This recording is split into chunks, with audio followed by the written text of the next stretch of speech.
Thank you, Chardonnay. Thank you so much. And happy birthday to you again. I'm so glad you're enjoying your day with us. Like, I'm geeked about that.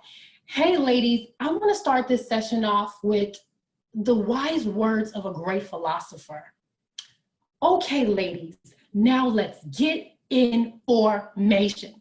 I am so excited today to be with my shiro, okay? My shiro, Aisha Bowe. You guys heard Chardonnay give a wonderful introduction. You guys know she's bad, okay? She's making such an impact in the lives of underrepresented communities, and we're so excited she's here with us today. Aisha, where are you? All right, how you feeling? How are you doing? Let's kick off this conversation today, guys. We're going to be talking about some opportunities for Black women in tech, and we're going to be talking about some spicy topics, okay? We're going to be talking about spicy topics because we want you to stay woke, all right? So without further ado, Aisha, where are you at? How are you feeling? I'm so excited to have this conversation with you because we had the best time putting together the questions and the panel, and I just cannot wait to get into all of these subjects, including the spicy ones. So thank you so much to you and ELC for all the work you guys do behind the scenes to make these conversations happen. Thank you. First of all, Aisha, you're gorgeous. Okay, I just want to live in your closet because every time I'm seeing you, your outfits are on point. So I'm just putting a request out there. If I could just move right into your closet, I would be a better person in life. Look, when you follow Melissa Butler in a lineup, you at least need to keep it cute. Because I was in here like, wait a second, I need that lip color too. So I've got the Fenty here, my Fenty Go-To Basic, the Glow, but I need to upgrade to lip art, especially in my home state of Michigan, in the city of the D. Yes, come through Detroit, come through. Come through Midwest, come through Detroit, come through. Hey guys, I'm glad you said that, Melissa, because you know what? I'm going to represent my city, Chicago. Ladies, let us know where you're representing from. Like, let us know where you're calling in or where you're watching this webinar or this conference from. Let us know. Put it in the chat. I see you, Boston. I see you, Jacqueline from DC. I see you, Keisha. I see you, Catherine. I see Colorado. I see Maryland. I see New Orleans, as they call it. So glad you guys are joining us. Aisha, we got people from all over the country, all over the world, right? So impressive. So let's get into it without further ado. Let's just jump right in, right? So Aisha, I mean, as I was looking up like things around technology, I came around your panel that you did with Black Enterprise. And, you know, during the Q&A session, a woman stood up and she said, she couldn't even like really articulate her words to a degree because she was so full of emotion. She started to cry. You know, she was like, Aisha, thank you so much because of you, I've been able to live in my passion. I've been able to find my ideal career and to excel, right? And then I was like, whoa, when I saw it, I'm like, this is so real. This is so phenomenal. Aisha, with that being said, can you tell us about your company? And can you tell us about your recent launch? Because you're making an impact and it's so real and it's so beautiful. And even before you tell us about your company and this recent launch, the lingo, the coding kits for kids, right?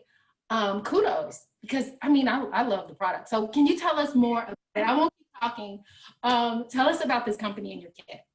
Yeah, I mean, first off, so many of us are leveraging our natural genius for companies that don't align with our communities and don't support our values. And I can remember I started my degree in aerospace engineering with pre-algebra and a community college. My parents went through an awful divorce and I was not focused in high school. And as a result of that, I played into a lot of the commonly held stereotypes of the educators who were around me. And they were like, oh, well, maybe you should just think about going and getting a trade, or, oh, well, you're not really college material. And they felt so confident in saying these things to me. And so I believed them. And it wasn't until I ended up in community college thinking I was going to be a business student that I happened to stumble into math and realized that not only did I have an aptitude for it, but that if I simply stopped listening to what other people told me about myself, I could do amazing things. And that's when I started to learn the power of guarding your dreams and understanding that not everybody is going to be able to come along this journey with you. And so over the last decade, I focused simply on being the things that I thought I could never be. I thought I could never be a college graduate, did that twice. I thought I could never go to a top 10 school, did that. Very much so. Finished Michigan Aerospace Engineering, and now the school's tweeting at me about how they're so proud I'm alum. I'm like, you guys almost killed me to get this degree, but I will take that tweet. I know everybody out here, it's like, when you go to these PWI schools, it can really be the last mile, like the greenest mile, but we made it. And then once I got into NASA, it was a whole nother level of trying to come out of feeling every single day like I was an imposter and I didn't deserve to be there, until I finally figured out that I'm just gonna get up every day and work for myself. I'm gonna validate myself and then see what happens. And so what I founded STEM Board 7 years ago, I was really setting out to change the narrative about what it meant to be an African-American woman, a founder, because I didn't have any money, I didn't have any rich uncles, and I had no idea. And I wanted to, from the first brick, make it like a corporate tithe. I wanted a portion of every single hour that the people who worked for me to go into the community that I came from. So we developed our STEM program, our education and our outreach from the first day at STEM Board. And now we've had these programs for many years. And it's amazing to me to see society start to come into this, well, we now feel like STEM is really important. And we now feel like we want to champion the Black community. I'm like, that's great, because I've already been championing the Black community. So you can go ahead and champion me right along with that. Yes, I love it. I love it. I mean, I'm so excited to hear you say these things around guarding your dreams and making sure that you are so focused in on what is so meaningful to you. And that's why you went back and you made sure that you created a company that really spoke to making sure that people that are underrepresented have these things. And so, I mean, that's huge, huge. Let's talk about this, because I love, I sneak into my panels and I check what other panelists are saying, because I like to learn, right? And I love what Melissa said, because it's so true. There's this over glamorization of success, but like, what did that really mean? Like, when I left my job as a NASA rocket scientist, my mom, who I love to pieces, thought that I lost my marbles, right? You mean to tell me that you're about to leave your government job with she believed was a pension that I could retire on? Math might tell you otherwise.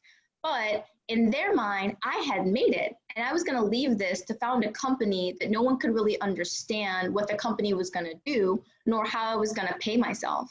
And so for me, it was a good 2 years that I got up a little earlier and I stayed a little later, and I just worked day in and day out to try to build a practice. VCs told us no too.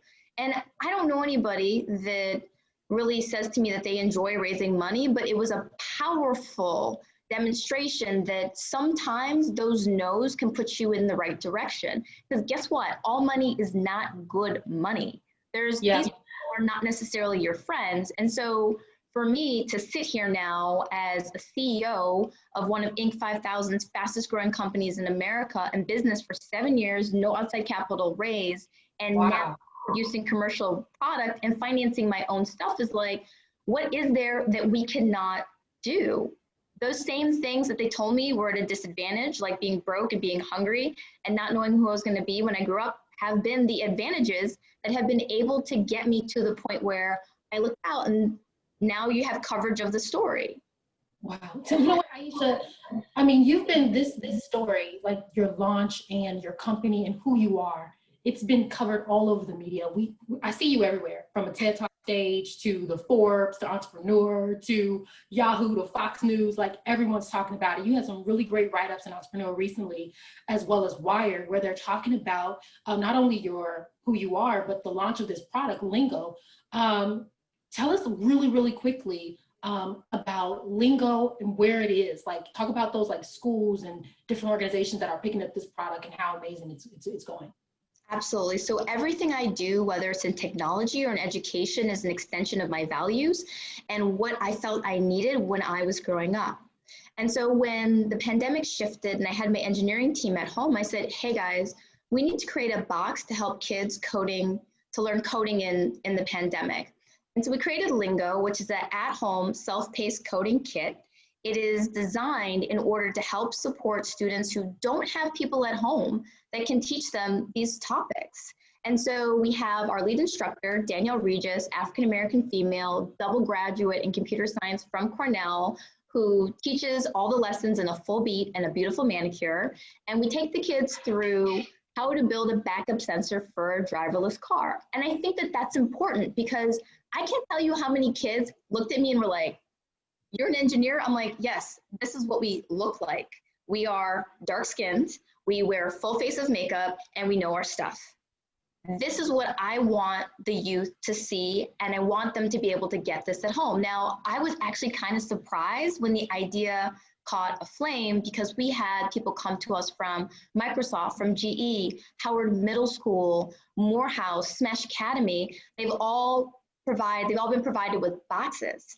And over the last 30 days, we've delivered over 1,000 boxes to students who need these kits the most.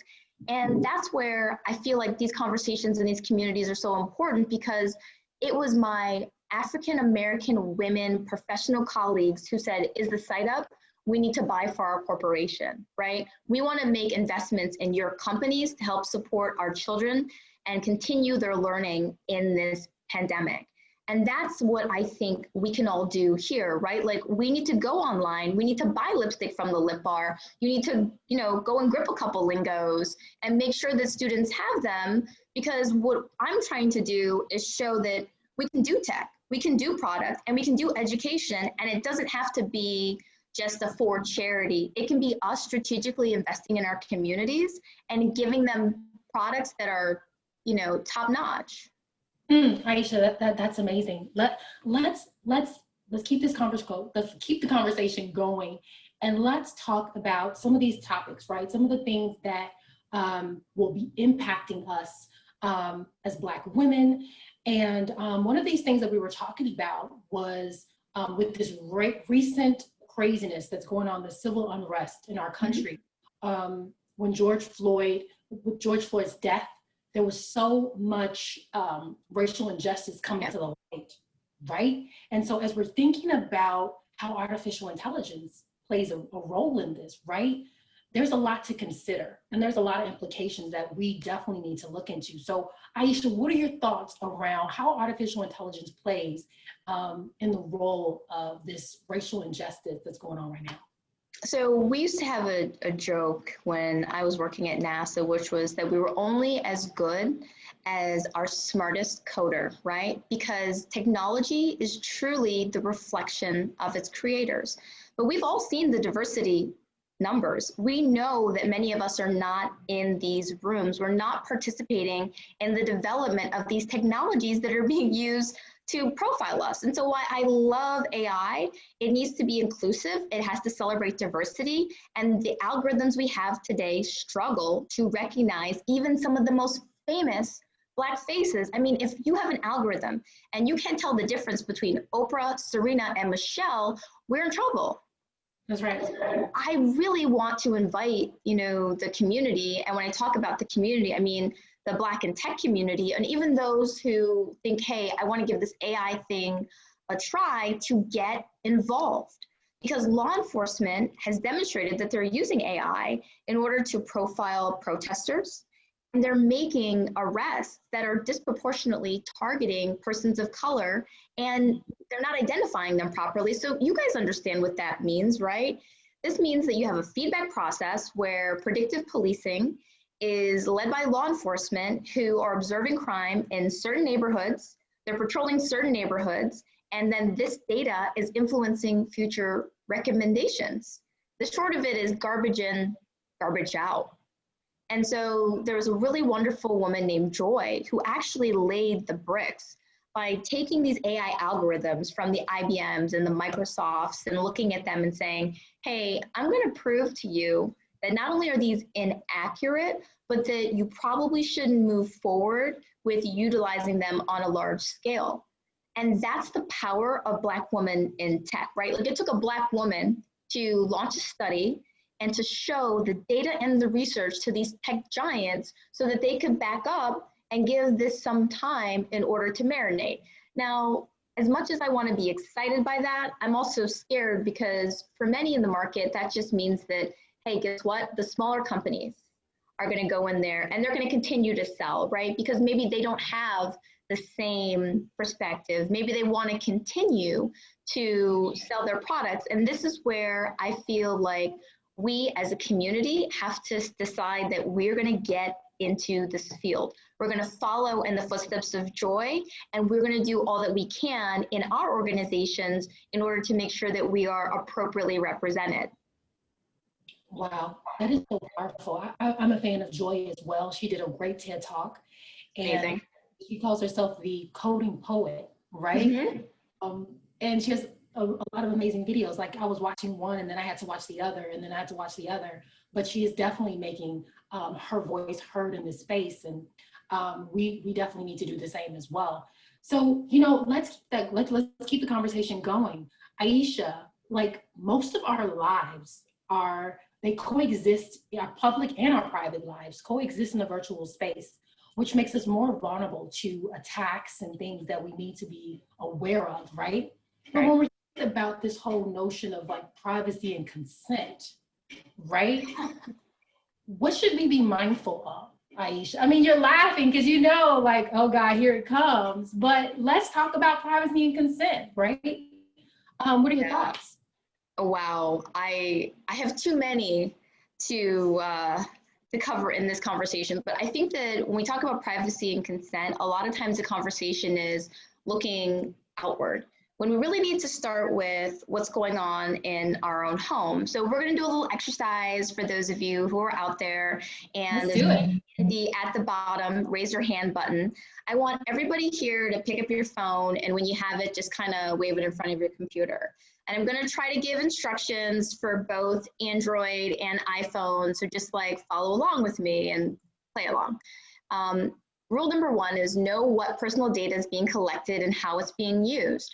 For those of you who have an iPhone, please go into settings, and under settings, look at privacy. And if we can put up the slide, I took a couple screenshots so you can take a look at this. Go to privacy, then go to health, and tell me if there's a COVID exposure logging app there that you didn't download by a show of hands. For Android, I believe it's something similar. Please go into settings and look for your apps and see if you also have a COVID exposure logging app. Aisha, it's definitely on mine. I'm sorry, what? I didn't put it there. Yes, you didn't put that in there, right? And now I want to see in the comments, how many people knew that that was in there? I see a couple ladies turned it off, but there are a lot of people in here who are like, I had no idea, I had no idea, I had no idea. And this is where I'm talking about data and privacy, because we have to take responsibility for knowing who has applications, who has access to our applications, and how is our data being used. Now, for everybody, it should by default be off. It absolutely should not be on unless you turned it on. But if you go to the next slide, I have a little bit more information about what this app is and what the design of it was for. So essentially, they're deploying tracing platforms nationwide, so that if you have been diagnosed with COVID, you actually can have an app where you can report to your local public health department, and with your consent, the app is designed to engage with the Bluetooth data and find other people that you've been in contact with over the last 14 days. But this is what I'm saying when we talk about privacy and data. Who knew that it was loaded onto phones? We saw that there was a lot of issues where phones were glitching and things were going out, T-Mobile went down, et cetera, but privacy and data, in my opinion, really start with us. Go through your phones, know what you are giving permission for. Don't just click, hey, I'm going to accept this app on Facebook. Know what your data is in that app and know what's being shared. Wow. this is crazy because it's really scary. I remember when we were talking, you know, you mentioned that around this time a few weeks ago, when they actually put it in a few weeks ago, a lot of the phones, a lot of the reception was very bad, and we were all wondering like, what's going on with like everyone's cell phone. It was because, you know, they were putting it on our phones, and so it's so crazy, Aisha. This is so crazy. This is why we definitely have to like be responsible, just like you're saying, and to be aware of our digital footprint, to be aware of, you know, what's around us, so that we're not being maliciously targeted for things. And so I'm glad you shared that with us, Aisha.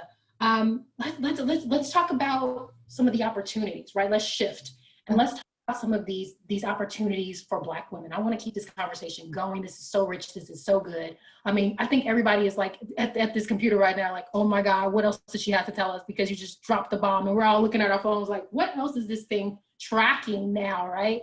Listen, I can't wait to the question and answer part of this. Like, come on with those comments. Exactly, right. Somebody, Tian said it can be scary, but we do need to understand and use the power of data. So you're absolutely right. So moving forward, let's talk about some opportunities. Let's shift and talk about some opportunities for Black women in technology. So thoughts on that, Aisha? I feel like representation. I am well aware that not everybody is in the position to leave their current job and go be an entrepreneur, nor may they want to, but we need to have a seat at the upper echelons of nearly every company in America that we patronize. And so one of the things that I'm actively advocating for are board seats, right? And many of the women who are here are eligible to take advantage of this. There's a website called the Board List, and you can get on there right now, and it connects women and underrepresented minorities with global board opportunities. And boards come in all shapes and sizes. I remember when I was early in my career and I was on my first board, and I was so nervous because I was a rookie and I didn't really know what to do. But it was a nonprofit board, and they were very kind. And over the course of the year, I really understood how to transact business. Today, I'm on the industry advisory board for the aerospace department at the University of Michigan, as well as on the board of the Congressional Black Caucus Foundation, and have been for the last several years. And I can tell you, by listening to the conversations, the level of sophistication, how they plan and how they move, not only do I develop professionally, but I have an opportunity to give back and support initiatives that I really care about. So I heavily suggest that those who are part of this meeting today go out and do put in an application on the board list to be a participant. Yes. Sorry, I see the comments. It's like, we got the slide up. It's the board list. Google theboardlist.com. I also am excited about all of these communities that are coming up. I mean, we know about Facebook, and for those of us out there who can remember Black Planet, like we got Black Planet, anybody? Black Planet? Black Planet, okay. I love Valence because Valence is a community that was built for minority community by minorities. I feel like it's like the FUBU approach, right, to technology development. And what they're doing is they have a really concentrated segment of high-performing Black professionals. They're enrolling more every single day, and it's really designed to give you access to high-powered business pros who can assist, and some of whom are non-minorities and their allies. I absolutely use Valence, and I highly recommend that you do so too. And on top of that, they just closed a $5.5 million round to build out the platform led by Kobe Fuller. Hands down. And if you guys log on there, you might even see my face on the site. Love Valence. Awesome, awesome. Next slide, because we have more. We have more. Yes, we do. I want you guys to come out of this and like, you know, maybe take a couple of suggestions and do something. And in the lane of like starting your own thing, because that's, you know, that's where I am. I love the Arlen Hamiltons of the world, the cross-culture ventures, the new Voices funds, and even the investments that are being made by more traditional organizations like JP Morgan Chase. I find this whole chapter of the pandemic needs to be under secure the bag, right? If organizations are making large dollar commitments to try to address gaps in racial inequality and social justice issues, we should be catching those bags. So please go out, raise the capital, make your initiatives known, because we all know that this isn't work that disappears just because we have an election. No, it's gonna take a lot of years, but who better than us to drive this train? Who better than us? Who better than us? Serena in the chat is saying, she's saying Arlen Hamilton is amazing. And she's also saying, get information. I love that. I love that. I love that. So, I mean, these are things that we actually need to do. If you are not writing these things down, please write these things down. Please take note of these things and take advantage of them. Let's move. Let's keep moving. Let's keep moving. Aisha, when we're talking about things to invest in, right? I mean, like, I want your thoughts on if you were to invest in the next service or solution or technology. Nakia is saying, I write fast enough. This is so good. I see you, Nakia. But if you were to invest in the next technology, this next move, what would that be? What would you put your money or your investment towards? Wow. So because I'm super near term, right now I've been investing in COVID vaccines. So everything from Gilead to Moderna. My Moderna stock like doubled. It's amazing. They're mRNA on the ticker, and I highly recommend that you go and you check them out, because we know that there's so many companies right now, whether it's Abbott or any of the big guys, that are racing to find a cure to this thing so that we can get out. I've also been picking up all of the things that I know are going to rebound. When I grew up, my father worked for Ford Motor Company, and Ford used to trade at $3 a share. I remember my dad saying, you need to bring home all your little like lunch money and you need to be buying this Ford stock, because he was part of a bunch of gentlemen who had gotten laid off at the time as the auto industry went through a contraction. And so just like practical investments like the right now, I would look at investing, if you can, right? If you can afford to now, in the things that we know are going to come back within the next year or two, right? Airlines will come back, cruise ships will come back. There are a lot of organizations that will come back, and looking at some of those things. In terms of high technology, I think that what we've seen with this pandemic is a inflection point in technology. It's greatly accelerated things like remote training, distance learning. All these things that we thought that we needed to be in a room to do are really just emails and now phone calls. And while I'm grateful for less meetings, I'm finding that my meetings actually are different and going longer because the nature of work in itself has shifted. And so I think that this is a huge opportunity to provide virtual services that can help people better manage their life. Like, I am so fortunate that I was able to convince my mom to come bunk with me during the pandemic. I'm being mommed and I love it, because without her, I don't think I could actually maintain my life anymore, because I don't have the latitude to roam the way that I did before. I need more supporting services, because before I could just say, I'm gonna drive to work, I'm gonna do XYZ PDQ, but no, not now. There's like, Zoom has no chill. I'm expected to be in meetings all day, weekends, nights, heavens. I'm glad I don't have a dog. I couldn't walk my dog. It's just an entirely different way of working. And so I think that there's a lot there. I think that it also is the rise of automation. We're seeing less people in factories, less people in doing a lot of jobs. And so this idea of having hyper automation, or anywhere where you can have data analytics, or just finding a way to supplement somebody's work, is also a big area for those who are interested in more hard science.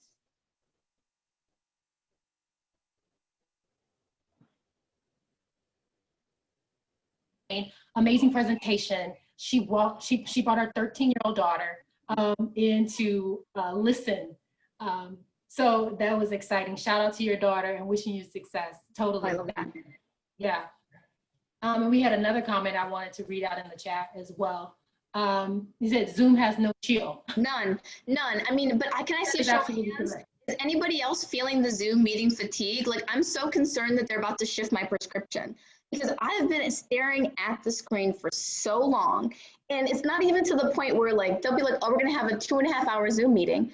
I'm like, well, when are we supposed to eat or go to the bathroom? And they're like, well, you're at home. I can see my refrigerator and I'm still missing meals because I'm on this call with you. Like, how do you work from home and lose weight? Zoom, Zoom. Zoom, Zoom. Hey, I want to open up the floor. I want to open up the floor to some questions, right? Someone is asking, how can we contact Aisha for speaking to young Black girls and Black women? How can they do that, Aisha? How can they contact you? Oh, I love to. Please hit me up on aishabowe.com. I'm also, on IG, Aisha Bowe. I make myself really easy to find these days. I would be more than happy to make time to speak to Black women and young girls. Absolutely. Awesome. You're such a. Hey, guys, if you have questions for Aisha, put them in the chat. Let us know. Let us know what some of your questions are. If you have things surrounding technology and innovation, ask her. She's amazing. And I have another question for you as well. You talk about us having representation in the room, right? Can you talk about the importance of hiring? Right, we have a lot of D&I folks on the line. Can you talk about the importance of hiring Blacks in STEM? Oh, absolutely. When I started the business, I was really thinking that I wanted to try to motivate more youth to become engineers. But what I started to shift was to say, I want to start motivating more individuals who have decision-making power to think differently about Blacks in tech. Because what I find is that oftentimes it's a lack of familiarity or understanding that we are just as capable and just as easy to work with, right? Because people tend to hire people that they feel comfortable with to fill these roles. And so for those in D&I, first of all, hats off to you. I feel like over the last, few years, and especially the last few months, I know you guys are having a lot of crucial conversations around the issues from the riots to what's happening with this election, and you're really at the forefront. But what I would implore you all to do is see whether or not your organizations can make multi-year commitments to organizations where you can begin to have that funnel of African Americans coming into the organization so you can change the constitution. Because I think once you actually start to change the composition of a company, that's when you get towards having longstanding progress. Amazing, amazing. We have a comment from Lisa, a former defense industry engineer. I am so proud of you. Thank you for getting back to STEM. Hey, Lisa. Thank you so much for that. Hey, here's a question for you. Where's this question? How can engineers in the industry partner with you and work with what you're doing? And the second part of that question is, do you see VR playing more of a role in your world today? Yes. Oh my gosh. Listen, I was in Norway and I saw the coolest thing. There was a demonstration where they used VR to train an entire staff on racial bias. And what they did was they had the white male project lead put on these VR simulations, and they got to experience what it was like to be a Black woman for that hour. And let me tell you, when they took their headpieces off, they looked like they felt some kind of way. And I was like, yes, right? I mean, what better way to train somebody than to put them in that scenario, right? So that they looked down and their body was different. And they could kind of touch their hair and everything was different. And then to have somebody talk to them the way that they talk to us. So I'm all for VR. I think it will make a lot of positive, it will be the motivation for a lot of positive changes and help people engage with each other. So absolutely.